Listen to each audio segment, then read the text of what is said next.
Vamos falar de dívidas. Vamos lá? Rapaz, não é sua dívida não, esquece a sua dívida, é a dívida do seu clube. Vamos dar uma olhadinha numa tela pra gente começar a conversar, porque a situação dos clubes aí não tá fácil não. Tirando o Flamengo e o Palmeiras tá ali na lista, tá com uma dívida de 1 bilhão, mas você tem que descontar ali a questão do estádio. E o Palmeiras, ele fez uma antecipação de receitas, então é uma grana que o Palmeiras recebeu, mas que não tá devendo, mas que entrou no fluxo de caixa, tá? Então o cara vai olhar, pô, o Palmeiras tem uma dívida de 1 bilhão, então não é isso. E o Palmeiras também já colocou na receita, claro, o Palmeiras tem muitas vendas de jogadores, o Palmeiras aumentou o seu valor de investimento em jogadores, tá? E essa dívida com relação à compra de jogadores, ela está absolutamente controlada, porque tem vendas de jogadores, o Palmeiras ainda vai receber, tá tudo certinho, quando receber um tem como pagar o outro e tal, mas tem que entrar no fluxo, tem que aparecer, então não se assuste, torcedor do Palmeiras, tá? Nem vibre aí os secadores ou adversários. Então vamos lá, a dívida do Corinthians, quase 2 bilhões e meio, esses são números aí, um estudo da Sports Value. O Atlético Mineiro, altíssimo, quase 2.300, Botafogo 1.5, Cruzeiro 1.150, é bom lembrar que o Cruzeiro está no processo de recuperação, mas também fez altos investimentos em jogadores. Aí já falei do Palmeiras, e olha que loucura, o Internacional que está brigando contra o rebaixamento, uma dívida de quase 1 bi, o Santos que está brigando de novo contra o rebaixamento, uma dívida de quase 900 milhões, o São Paulo, uma dívida quase de 900 milhões também, o Vasco que está brigando contra o rebaixamento 840, Fluminense 830, tô arredondando, tá, gente? Grêmio 780, tá brigando contra o rebaixamento, e o Flamengo 472, aí também a questão de fluxo e tal, mas o Flamengo com contas absolutamente controladas ali, tá? Ninguém tá passando pano para Palmeiras e Flamengo, é a realidade, meu amigo, tá ali o número e tá sendo explicado, o dinheiro vai entrar. O problema é quem tem a dívida e não sabe como vai fazer, tá com transfer ban, etc.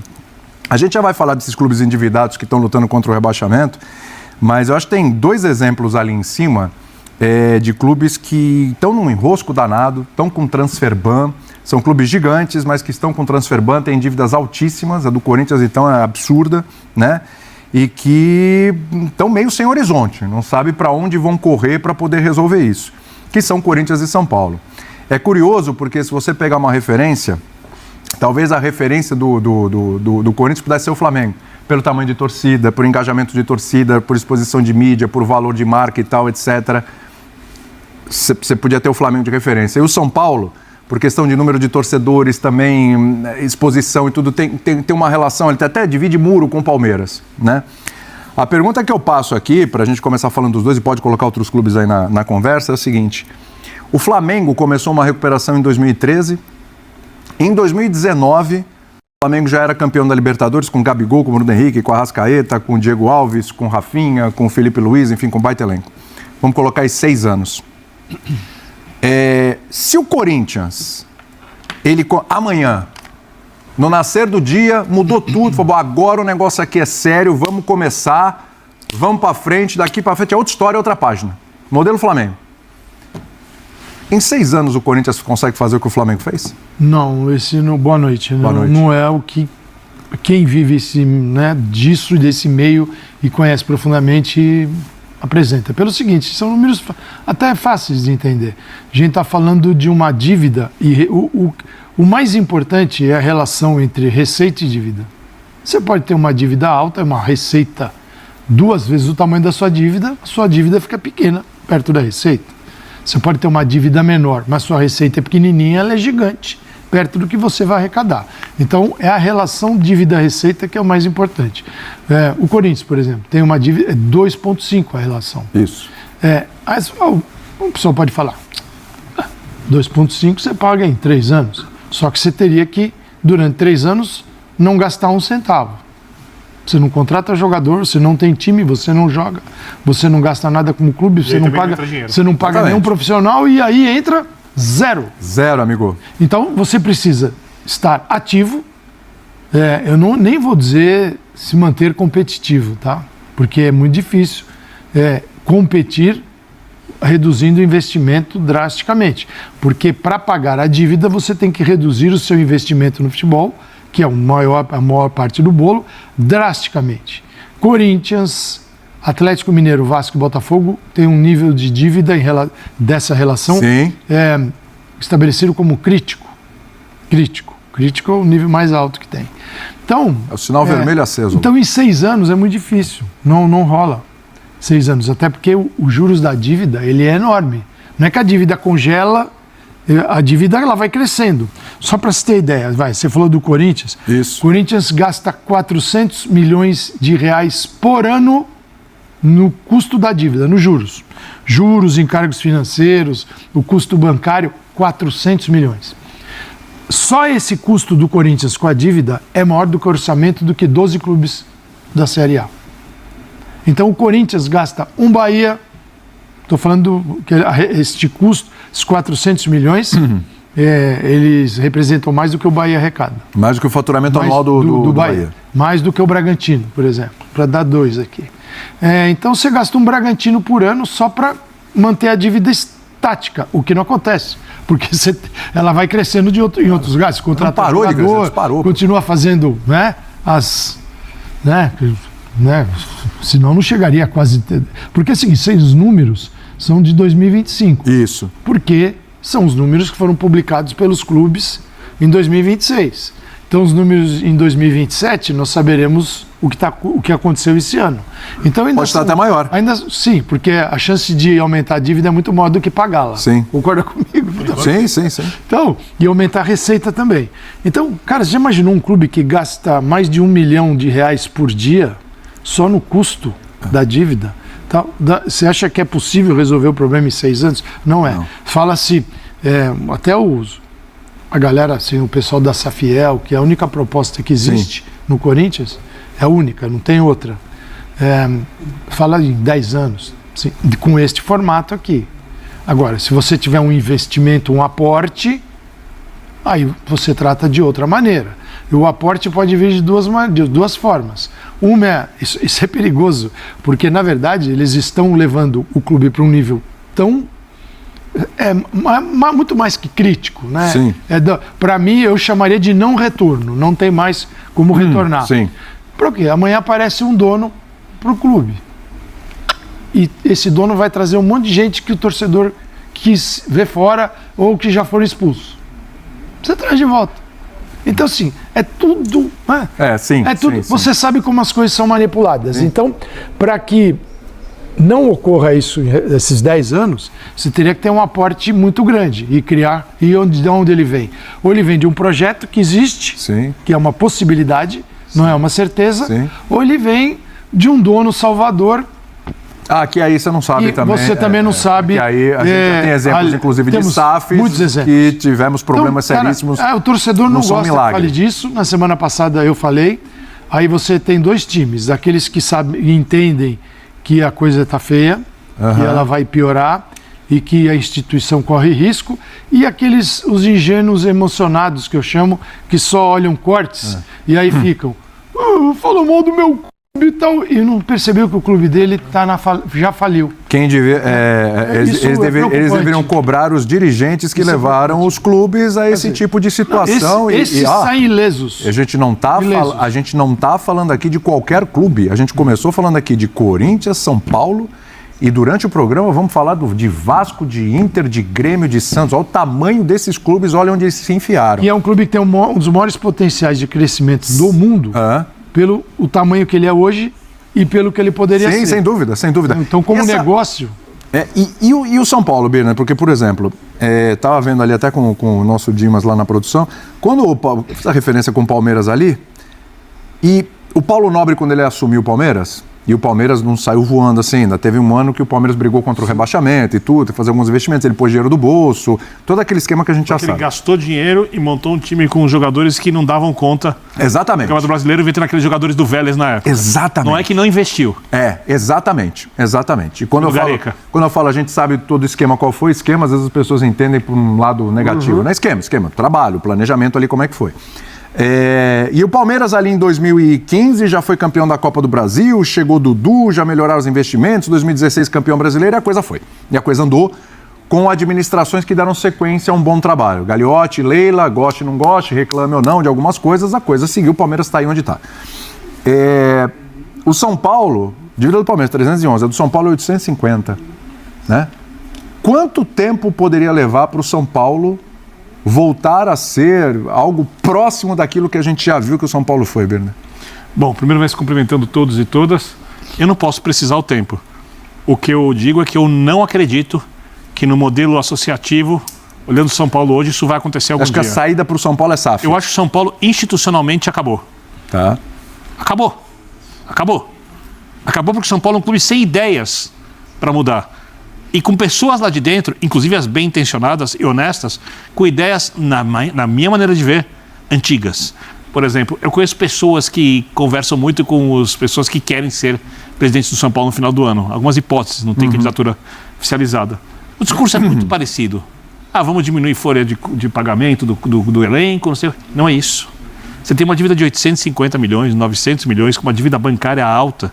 E aí o perfil da dívida é muito complicado, porque se você está devendo, tem dívida de longo prazo, você deve 900 milhões, tem que pagar 100 milhões por ano e não é para banco, tá tudo bem. Tá tudo bem, quando faturar 1 bi, 600 milhões, 700 milhões, você se vira. Olhando o faturamento do clube, a tendência é a situação piorar. Tá? E o São Paulo precisa, claramente, de um aporte financeiro. O São Paulo precisa de um dono, ou de alguns donos, para sair desse buraco. Que é lamentável. É lamentável. O São Paulo que criou esse próprio buraco. Né? Esse buraco começa, de fato, na gestão Aidar. Ele aumenta com o Leco e com o Júlio Casares ele vira estratosférico e vira essa coisa que virou. Virou caso de polícia. Casares. Também caso de polícia. Estou falando só da... Igual o Corinthians. Só a questão da dívida, né? de polícia, exatamente. Igual o Corinthians. Então, assim, as pessoas têm muitas coisas assim que elas falam sobre as SAFs, que elas pegam os maus exemplos como se fossem coisas concretas. Por exemplo, se você contratar bons consultores e advogados especialistas, você não embarca numa SAF furada. Você vai embarcar numa SAF negócio sério. Você não quer que o investidor retire mais do que X% e que você quer que ele reinvista não sei quanto no futebol do lucro. Você bota em contrato. Põe no contrato. Você bota em contrato. Claro. Os maus exemplos que dão sobre SAF, eles são assim, quase uma desculpa para quem acha que o futebol brasileiro ainda vai andar no modelo associativo. Você fala do Palmeiras. O Palmeiras é uma exceção. Porque o Palmeiras teve um mecenas, né, que botou um dinheiro ali, o qual o Palmeiras pagou, mas com juros muito menores que os juros de banco atuais. Mas a coisa andou, né, Birner? Depois veio a atual presidente, que falou abertamente em entrevista que botava mais dinheiro do que valia, num projeto pessoal dela de entrar no futebol e também de levantar o Palmeiras. Veio o Gagliotti, que foi um baita presidente. Se você continuar no modelo associativo, tendo que escolher alguém de dentro do clube, que pertence ao conselho do clube, aos sócios, que é eleito muito mais para uma questão política do que uma questão técnica, uma hora você vai ter um presidente ruim ali. Eu garanto para você. Eu garanto para você. E o mesmo vale para o Flamengo. Eu garanto para você. O Flamengo, vocês falaram, fez um projeto longo, muito bem pensado, só que os presidentes do Flamengo, o presidente antigo do Flamengo, era um cara que entende de mercado. Landim. Entende de dinheiro. Né? Bandeira. Bandeira, primeiro. Sabe? Não é um cara... Os caras são todos de mercado. Sim. Não é um cara assim, que é um cara que foi eleito só pela política de clube. Mas você acha que em 50 anos, todos os caras que estão ali serão especialistas? E a minha grande pergunta, que eu fico pro torcedor, não é nem para vocês, é pro torcedor. Por que você precisa ter alguém do clube administrando o seu clube de futebol? Alguém que, às vezes, não é do mercado, que não é um cara que sabe fazer dinheiro, que não é um cara que sabe gerar receita, se você tem muitas possibilidades melhores fora, de caras que podem tocar melhor o futebol do seu clube. Você está falando em SAF ou está falando de outros exemplos? Eu estou falando em SAF, porque depois que a SAF... Porque é o seguinte também, Birner, tem um problema muito sério para quem pleiteia virar uma SAF, que assim... As pessoas envolvidas na aprovação de uma SAF, na mudança de estatuto e tal, etc., de clube... São os incompetentes que levaram o clube à situação de... E aí, muitas vezes, esses caras que estão envolvidos, eles querem uma boquinha na SAF. Eu ia falar isso. Será não pode ter boquinha. Será que vai sair sem nadinha na mão? Então, e aí? Sai com a mão na frente e outra atrás? O São Paulo tem a oportunidade, até hoje, de fazer uma SAF. Porque os dois autores ali da SAF, que são os maiores especialistas do país... são São Paulinos fanáticos e fariam uma SAF para o São Paulo de graça. Tá bom. Basta o São Paulo procurar e dar autonomia. Mas São Paulo não procura. Não. Ou se procura, não sei se procura ou não procura, ou se procura, eles certamente não deu autonomia para o que eles querem. Até porque tem a política no meio, como você bem estava falando. Assim, É tudo política. O ato, por exemplo, para todos os clubes. Assim, eu sei que tem muitos conselheiros de São Paulo que amam o clube. tá? Que querem o bem do clube. Eu não estou com essa negação. Tem os que usufruem, tem os que são do social, mas tem os que amam o clube e querem ver o futebol bem. Só que amor não basta. E para mim o maior ato de amor que esses caras podem fazer é entregar o futebol de São Paulo para alguém que vai voltar a fazer o clube ser um clube de vanguarda de ideias e rico fora de campo. É muito difícil mas essa aí- prática de desapego. Aliás, para passar para você esse modelo de SAF no Brasil. O problema no Brasil também do modelo de SAF é que é o seguinte: só vira SAF quem está quebrado.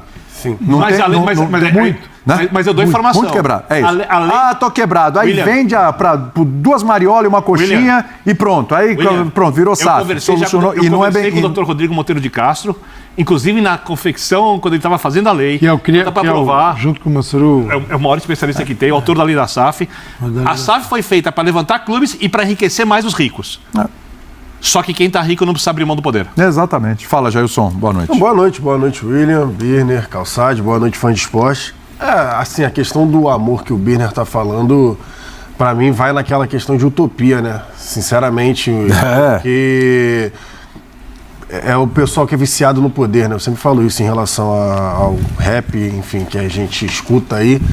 É porque geralmente quem tem muito poder, quem tem muita questão financeira, não abre mão disso dependendo do que vier, né? Não acredito, por exemplo, no que o Birner está falando em relação a abrir mão do poder lá dentro. A gente estava vendo isso, inclusive, agora com toda essa explosão no caso do Corinthians, sobre os dirigentes e tal, aquela questão política, e aí a torcida tendo que entrar lá no Corinthians novamente, e agora do São Paulo a mesma coisa. Então eu não acredito muito nessa questão de, sinceramente, por amor ao clube, os dirigentes vão entregar. O Vasco já teve essa discussão também, no próprio Vasco, inclusive. Então, assim... Essa discussão está acontecendo e eu posso estar errado, eu não posso dar informação. Se alguns obstáculos jurídicos forem vencidos, eu desconfio que o Vasco vai ser um clube rico. Sim, eu não duvido. E não é nem um prazo tão longo assim. Eu não esse duvido. ano, obviamente, mas- E assim, esses clubes que, Tem muito esses clubes que a potencial gente pra está falando, inclusive, são clubes com torcidas extremamente apaixonadas. Então são clubes que, para mim, você tem o maior poderio ali. De você... simplesmente você dar uma resposta para o torcedor que o torcedor vai caminhar junto com você, sabe? Por exemplo, o Vasco, o próprio São Paulo. O Vasco é a quinta torcida, São Paulo o próprio tá entre São as Paulo, quatro, o Corinthians nem Corinthians se é a fala, segunda. nem o Corinthians não precisa falar. E a torcida engajada, não é só número, tem exatamente, engajamento. a torcida que tem engajamento é a torcida que gostaria de participar. Por exemplo, eu cresci com o São Paulo sendo modelo. São Paulo era... Eu não aguentava mais... É que eu posso falar abertamente, eu não aguentava mais ouvir o hino do São Paulo em casa. Era o tempo todo, era hino de São Paulo, um título atrás do outro. Era direto. Eu sou do Rio, então a gente lá do Rio sabendo o hino do São Paulo, sabe? Tricolor, mas, sabe? A gente já sabia tudo lá. Vou contar uma coisa pra você. Eu ia na Vila Belmiro ver jogos do Santos com São Paulo. Eu olhava a torcida do São Paulo, eu morria de inveja. De verdade. Falava, cara, putz, olha só, os caras ganham Libertadores, ganham outra Libertadores. É brasileiro um atrás do outro, os caras ganham brasileiro, tem aí o departamento médico era referência de tudo. Os caras têm Raí, tinha Careca, tinha não sei o quê, Refis, o Morumbi lotado e tal. E assim, é bem surpreendente, né? Agora sim, tô aqui do lado de vocês e vendo a gente falando de um São Paulo quebrado, extremamente quebrado, e uma notícia atrás da outra. Então, assim, a gente chegou nesse ponto desses clubes gigantescos estarem nessa situação financeira, porque, de fato, dirigentes, todo mundo lá internamente, né, contribuiu para isso. Agora resta saber, como o Birner falou, só tem uma saída para alguns clubes que é a SAF, porque se não tiver um aporte não tem jeito. Mas, por exemplo, poucos clubes vão querer viver, por exemplo, o que a gente estava falando, que aconteceu com o Flamengo. De deixar ali, e para mim o ponto principal é tu falar abertamente com o seu torcedor. Isso é o o mínimo. maior ativo de todos os clubes é o torcedor. Então você vai virar e falar assim, a gente não tem a menor condição de manter, administrativamente falando, financeiramente falando, as coisas da forma que estão. Então a gente vai precisar segurar a onda. Não tem transparência. Quem fez Não isso foi o tem. Flamengo. Então, tem que segurar a onda. falou. Algumas contratações. Não, a gente não vai ter contratação de peso, a gente não vai brigar por título. A Copa do Brasil de 2013 do Flamengo foi lá. Aconteceu, sinceramente. Nem esperava por isso, não estava planejado aquilo. Aconteceu, os torcedores não esperavam. Me Então, ajudou muito. E aí o Bandeira de Melo, na ocasião, ele foi falando, não, gente, é para depois, vamos organizar a casa, é para depois. Só que poucos clubes estão dispostos a fazer esse tipo de situação. O Luciano Soares fala para mim, Birner, você é o típico brasileiro esperando um salvador da pátria, um super-herói. Não, eu estou falando sobre um projeto de especialistas tecnicamente falando sobre o assunto. Claro. Quem pensa o contrário é que está esperando o super-herói, a inércia, Milagre, né? a força da torcida, não sei o quê. Mas isso daí eu entendo perfeitamente o que você está falando, mas para isso teriam que largar o osso. Tem que largar o osso. Falando. A vida é assim. E aí é o que eu não acredito. Quando você quer E aí comprar eu uma não coisa, acredito. se você quer comprar um imóvel, você não Claro. abre mão de coisas? Muitas Você não abre, vezes. você não paga parcela, Ainda você não mais se hoje em esforça, dia não aqui, sei o né? quê. A vida é assim. Ainda mais hoje em Você é muito dia, rico, a vida é assim. exatamente. Você não Exatamente. precisa virar SAF para se organizar. Então, Você não precisa. Dependendo de quem... Basta querer. Concordo. O problema é que a SAF, ela chegou... A lei é boa, porque a lei te permite um outro ordenamento jurídico para os clubes, mas ela serve como uma imposição. Que a saída ficou fácil. Porque é o seguinte, nesse quando sentido? esses clubes que a gente falou de que eles estão quebrados e indo para o buraco assim, uma velocidade incrível, eles vão chegar num ponto que a saída... Bom, isso já chegou. Já, a saída exatamente. é para ontem, não é para hoje mais. Sim, sim. Mas vai chegar num ponto que é o seguinte... eles vão deixar de existir. Aí vem a SAF salvadora, que vai pagar pouquinho, vai te prometer um montão. Exato. No contrato, eles vão falar, não, vai investir nos X bilhões, aí você vai ver em 50 anos. Né? Por quê? Porque o clube é a única maneira dele não morrer. E aí é o melhor momento para quem compra a SAF. Pega uma grande instituição, nós estamos falando de grandes clubes, compra baratinho e aí vai profissionalizar. Porque acontece, aí no conselheiro não vai mais aconselhar nada. Né? Não, imagina, você pega clubes que... Conselho dos clubes, os conselhos, modelo associativo, permitiram que tudo isso acontecesse. Permitiram o Corinthians quebrar, o São Paulo quebrar, o Vasco. Os conselheiros, onde é que eles estão? Eles fiscalizam. E que fiscalização é essa? Esse é o papel do conselheiro. Que fiscalização é essa? Que os clubes estão quebrados. Eles não cumpriram o papel deles. E a SAF tira o poder desse povo. Então não adianta ir lá chiar com o presidente, ficar na orelha do presidente, e tudo é grupo político. Então se o presidente não faz o que 30 caras do conselho estão querendo, ele não vai ter esses votos. Aí ele vai lá, dá um bico no treinador, manda o preparador físico embora, demite o jogador. Coloca o cara aqui do grupo político no cargo X. No cargo X, bota um amigo de não sei quem, contrata... Cara, Bota fulano na base. gente, isso é futebol do Brasil. vamos falar de dívidas. Vamos lá? Rapaz, não é sua dívida não, esquece a sua dívida, é a dívida do seu clube. Vamos dar uma olhadinha numa tela pra gente começar a conversar, porque a situação dos clubes aí não tá fácil não. Tirando o Flamengo e o Palmeiras tá ali na lista, tá com uma dívida de 1 bilhão, mas você tem que descontar ali a questão do estádio. E o Palmeiras, ele fez uma antecipação de receitas, então é uma grana que o Palmeiras recebeu, mas que não tá devendo, mas que entrou no fluxo de caixa, tá? Então o cara vai olhar, pô, o Palmeiras tem uma dívida de 1 bilhão, então não é isso. E o Palmeiras também já colocou na receita, claro, o Palmeiras tem muitas vendas de jogadores, o Palmeiras aumentou o seu valor de investimento em jogadores, tá? E essa dívida com relação à compra de jogadores